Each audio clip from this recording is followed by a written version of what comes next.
Hello everybody, welcome back. We are still talking Persepolis in this week's video, and what I want to talk about this week is actually a little bit challenging, I have discovered, as I prepared for this video. I want to talk about the art, about visual storytelling.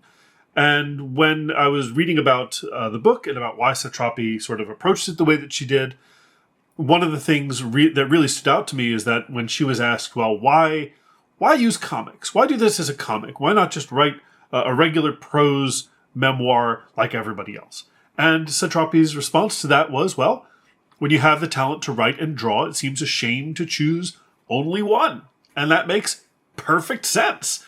But it did make me think about, well, okay, what is gained by doing this in a comic format? What is she achieving that another memoirist writing like in prose might not be achieving, right? What is she trying to do? Because this is a big undertaking. When you look at how big this book is and how many pictures and panels and pages there are, that's a lot to do. That's a lot of drawing. That's a lot of artwork. So we do need to ask ourselves, what is the effect of having done this as a visual story rather than just plain prose?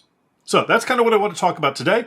Like I said, I do feel slightly in over my head, which is weird because I love comics. I've been reading comics my whole life. However, I've never really had to get into a deep discussion and analysis of comics to a degree that I'm going to try to do today. So wish me luck. That said, if you want to know more about comics and how they work, I strongly recommend this book, Scott MacLeod's Understanding Comics. It is excellent. There's a follow-up called Reinventing Comics, which is more about like comics in the 21st century. But nevertheless, this is very good and a very helpful book. So let's talk about Persepolis.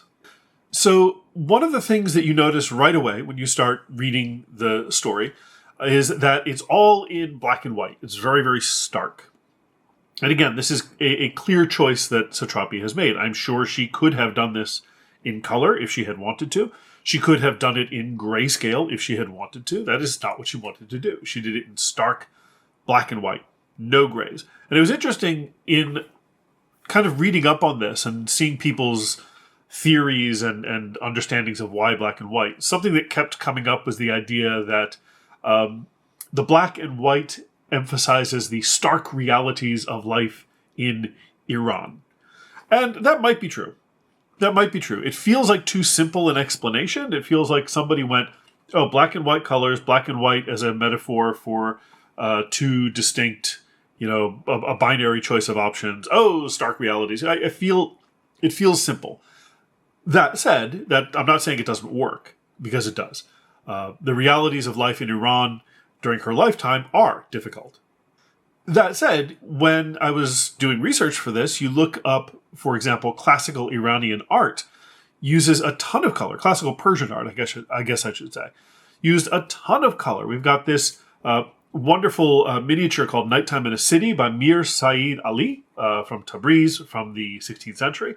And you can put that up against this like crowd picture that Satrapi put together of people celebrating the downfall of the Shah. And you can see both images have life and vibrance and energy to them, but they're done so in two very, very different ways.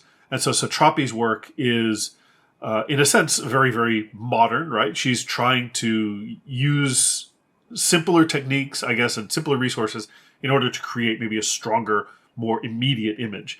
But you can kind of see through the book, and I'm not an expert on Persian art, but the little research that I did does show that she is making those references back to traditional Persian art. In fact, if you look at the cover page here, it's got this sort of lovely boundary that you sometimes see on some of these miniatures that have come out of old Persia.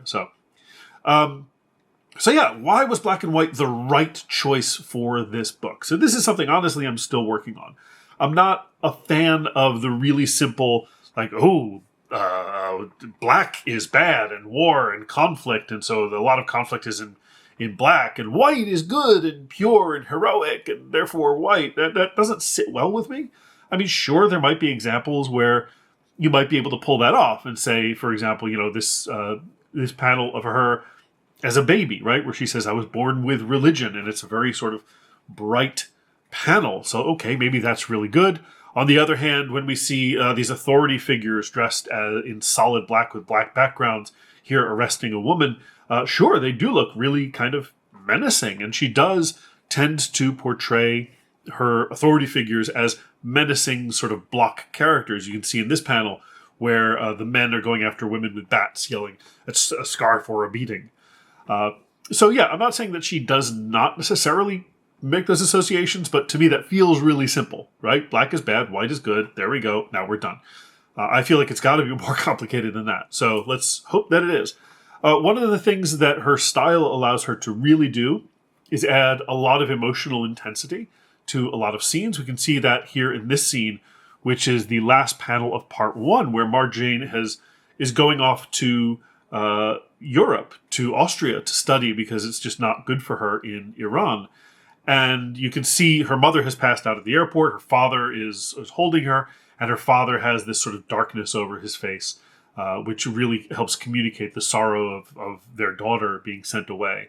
And they've tried, up to this panel, they've tried to keep a brave face for her. They're like, oh yeah, everything's going to be fine. Don't you worry about us. It's going to be great. You're going to have a great time. But then this last panel of part 1 really sets us up for maybe it's not. And the parents are not nearly as happy as they're trying to pretend they're going to be. She's also able to use this style, this kind of cartoony style. I read one review of this which said that, at least in the early parts of the book, young Marjane, child Marjane, would have fit in with the Peanuts characters in a way. She has a very similar sort of childlike drawing of herself. But this kind of abstractish style allows Satrapi to present some really horrifying things in a fairly abstract sense. Like, for example, where she's talking about some of the political prisoners who were arrested by the regime. And she says of one of them, the end of his story is that in the end he was cut to pieces. And that's a horrifying image. But the way that she draws it, it kind of looks almost like an action figure or a doll that's been cut up. Another is the description of a fire in a movie theater where people were trapped inside. And according to the story that she tells, the police pretty much just stood outside and let them burn. And so we have this picture here.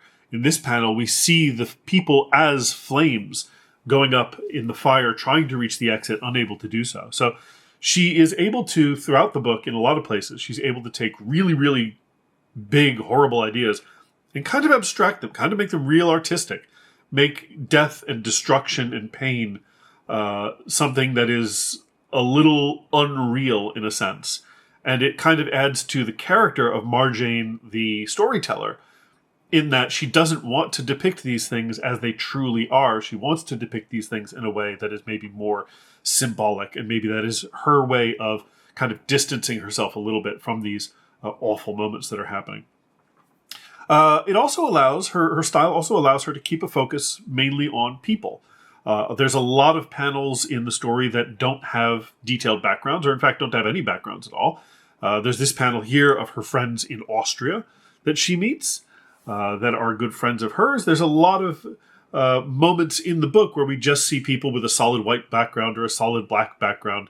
And that allows her to keep that focus on the characters and on the people, because ultimately this is a story about Marjane and the people that she knows and the people that she meets and how they live under the various regimes of Iran. This is not a history novel or a political science novel. This is a novel about people. And her style allows her to keep that focus on people. So that's the thing. So another thing she's able to do with her art is to use a lot of visual metaphors, right? Which don't work real well in prose. One of them, and we'll talk a bit more about these in more detail in another video because I have more things I want to say about them. But one of the big visual metaphors for her is the veil. And the first panels of the book are her as an elementary school student in her new veil. And you can see from the way that she's drawn it that she is indistinguishable from the other girls, with the exception of some hairstyle changes. You can see her friends in the rest of the panel. Each one has a slightly distinctive, different hairstyle poking out the veil. We see there's another panel where she is able to show us how one can still abide by the law and communicate one's sort of religious leanings, right? Where we have the fundamentalist woman versus the modern woman, or the fundamentalist man versus the modern man. So she's able to use clothing especially, and the veil in particular, as signals of the government being kind of present always in their lives. And towards the middle of part 2, when she leaves Austria and she has to go back to Iran, and she puts the veil on again, and you see just the look of sorrow in her eyes as she looks in the mirror, and you can see that the veil is not just a symbol of government repression, right? Not just a symbol of the government trying to tell women, oh, you're gonna do this, you have to dress this way, veil or prison, but also of her, in a sense, feeling like she has somehow failed, right? That she had gone to Europe and her life in Europe had gone badly, and badly enough that she had to return to Iran, and the veil is maybe for her the symbol of failure.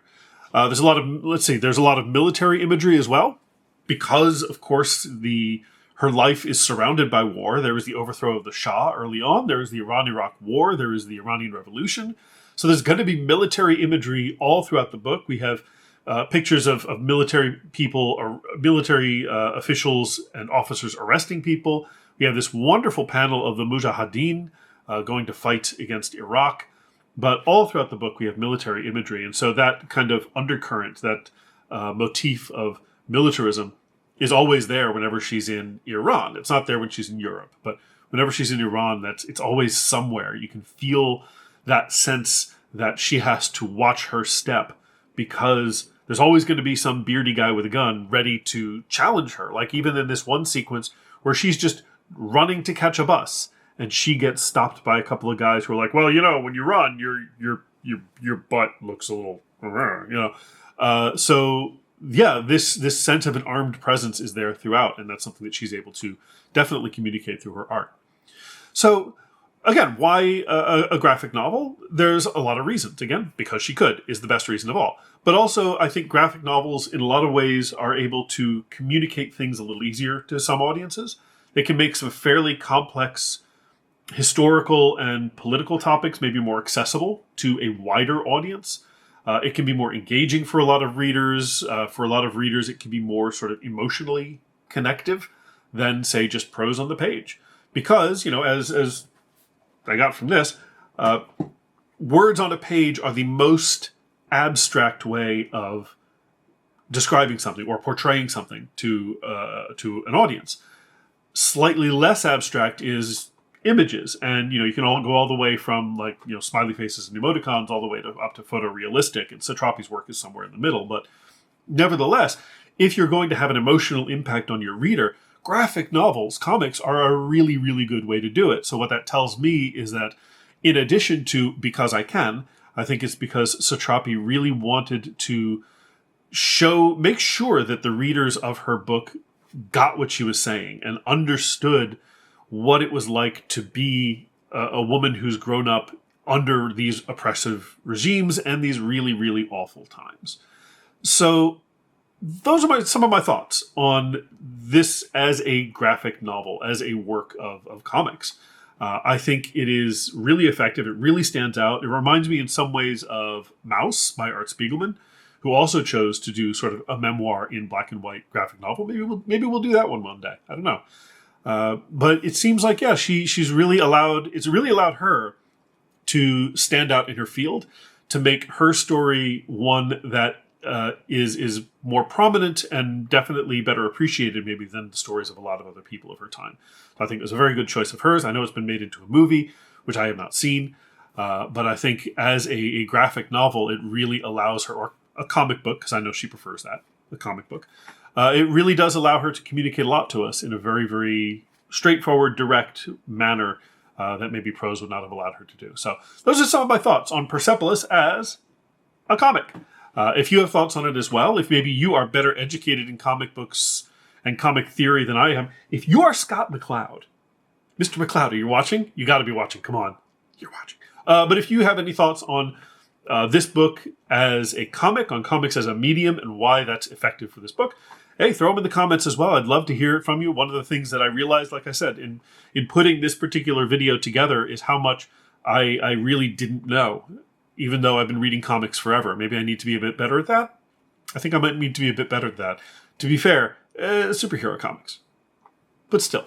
Nevertheless, thank you all very much for stopping by. I appreciate that, as always. We'll do a new one next time. We'll keep talking about Persepolis, and in the meantime, please stay well, and I will see you for the next video.